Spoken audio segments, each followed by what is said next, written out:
చూడటానికి ఇది కేవలం ఒక నదీ తీరంలా కనిపిస్తోంది జిజ్ఞాస. కానీ ఈ నేల అణువణువున ఒక మహా చరిత్ర దాగి ఉంది.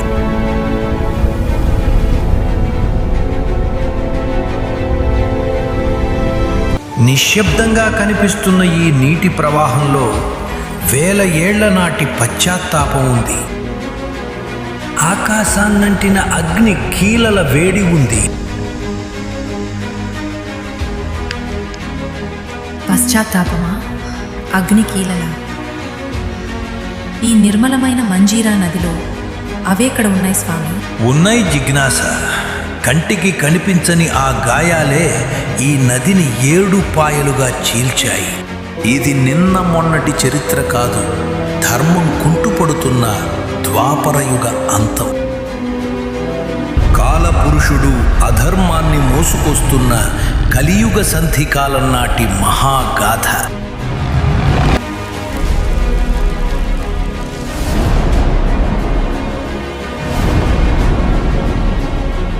కలియుగ ప్రారంభమా? అంటే ఇది కురుక్షేత్రం ముగిసిన తర్వాత పాండవుల వారసులు పాలించిన కాలం నాటిదా? మహాభారతానికి ఈ 7 పాయల క్షేత్రానికి అంతటి సంబంధం ఉందా? అవును, హస్తినాపుర సింహాసనాన్ని అధిష్ఠించిన ఆ రాజవంశీయుల రక్తం, ఈ మంజీరీరా తీరంలో చెందిన కన్నీరు ఈ క్షేత్రాన్ని రాన్ని పునీతం చేశాయి.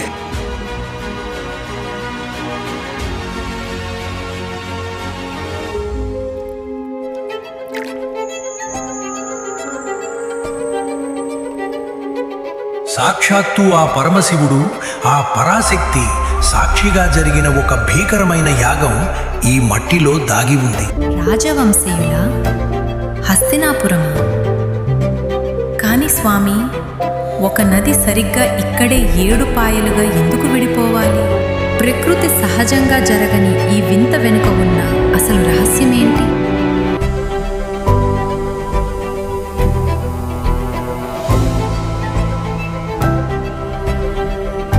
ఆ రహస్యం తెలియాలంటే మనం పరీక్షిత్తు మహారాజు మరణం, ఆయన కుమారుడి పగ గురించి వినాలి.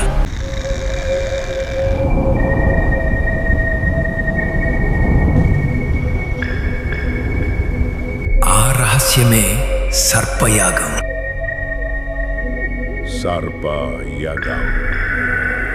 వేలాది పాములు ఆహుతైన ఆ యాగగుండం నుండి పుట్టిన భస్మాన్ని కడిగేందుకే గంగమ్మ 7 పాయలై ఉద్భవించి ఈ మంజీరగా మారింది. యాగమా? పాములను చంపడమా? అసలు ఆ రాజెవరు? ఆ రాజు చేసిన తప్పుకు ప్రాశ్చిత్తంగా ఈ క్షేత్రం వెలిసింది. అంతటి ఘోరానికి కారణమేంటి? ఆ రహస్యమేంటో నాకు ఇప్పుడే తెలియాలి స్వామి. చెబుతాను. ఆ భయంకరమైన శాపం, ఆపై జరిగిన మహాయాగం గురించి తెలియాలంటే మనం ఈ కాలం నుండి వెనక్కి వెళ్ళాలి. హస్తినాపుర సామ్రాజ్యంపై పడిన నాగశాపం గురించి తెలుసుకోవాలి. సిద్ధంగా ఉండు, మనం చరిత్రలోకి అడుగు పెడుతున్నాం.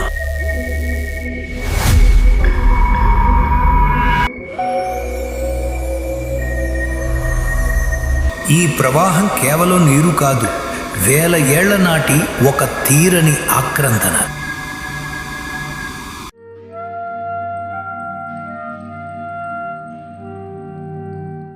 ఏడు పాయల వెనుక దాగి ఉన్నది ప్రకృతి రహస్యం కాదు, ఒక చక్రవర్తి చేసిన భయంకరమైన తప్పు.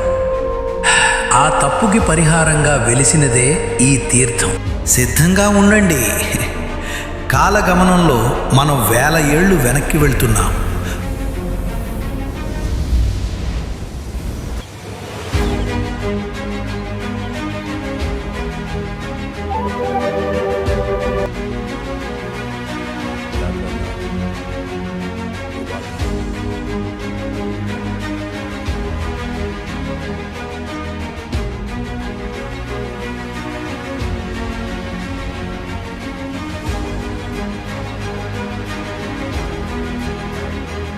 జనమేజయ చక్రవర్తి తన తండ్రి మరణానికి కారణమైన సర్పజాతిని అంతం చేయడానికి పూనుకున్నాడు. అదే సర్పయాగం. ఆ యాగగుండం నుండి వెలువడే మంటలు ఆకాశాన్ని తాకుతున్నాయి.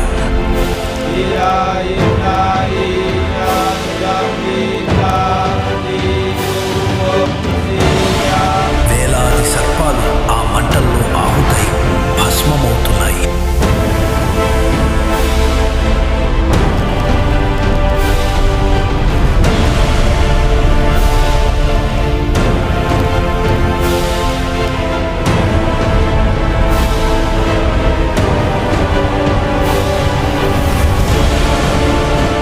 ఆ యాగం వల్ల కలిగిన పాపం, ఆ సర్పాల భస్మం ఈ నేలంతా నిండిపోయింది.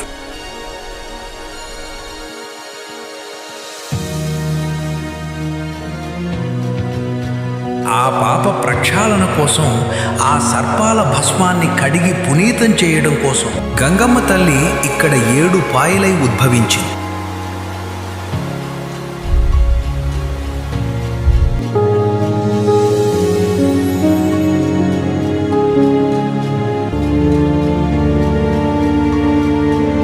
అందుకే ఈ నేల నేటికి పవిత్రం, ఈ నీరు పరమ పావనం. ఆ భయంకరమైన చరిత్రకు ఈ 7 పాయలే సజీవ సాక్ష్యం. కాలం ఎవరి కోసమూ ఆగదు.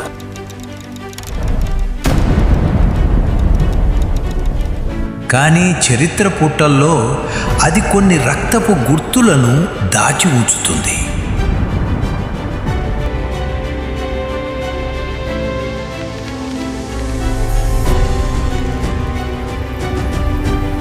పద్దెనిమిది అక్షోహిణుల సైన్యం ప్రాణాలను బరిగొన్న కురుక్షేత్ర రణక్షేత్రం.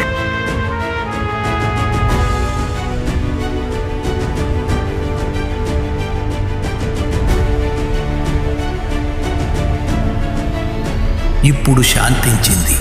పాండవుల శకం ముగిసింది.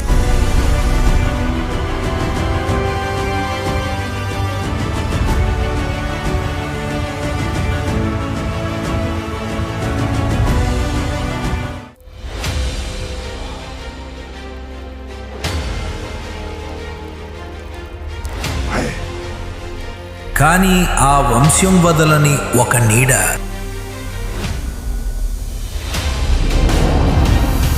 కాలం దాటుకుంటూ ముందుకు వస్తోంది.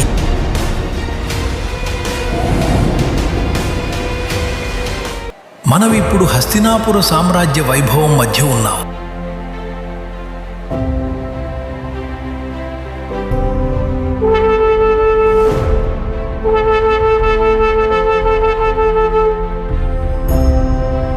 ధర్మరాజు మనుమడు, అభిమన్యుడి మనవడు, రాజా జనమేజయుడి పరిపాలన. ఇది కేవలం సామ్రాజ్య విస్తరణ కాలం కాదు. పగ, ప్రతీకారాల కాలం.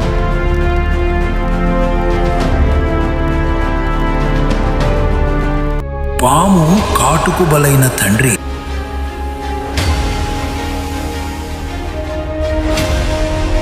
పరీక్షిత్తు మరణానికి బదులు తీర్చుకోవాలనే ఒక కొడుకు కసి, ఆకాశమంత జ్వాలగా మారుతున్న సమయం.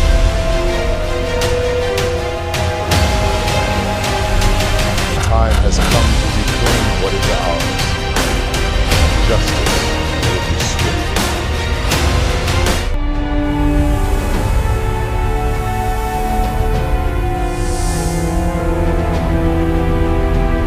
సిద్ధంగా ఉండు జిజ్ఞాస.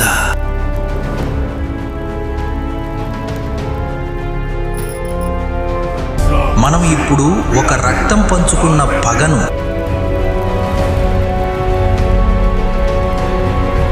ఒక భయంకరమైన నాగశాపాన్ని చూడబోతున్నాం.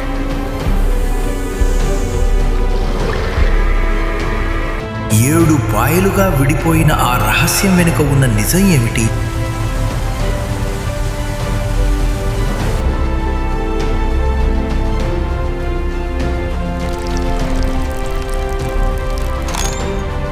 They're still out there.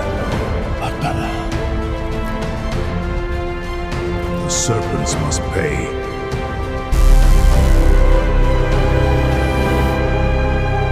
Edupayala రహస్యం.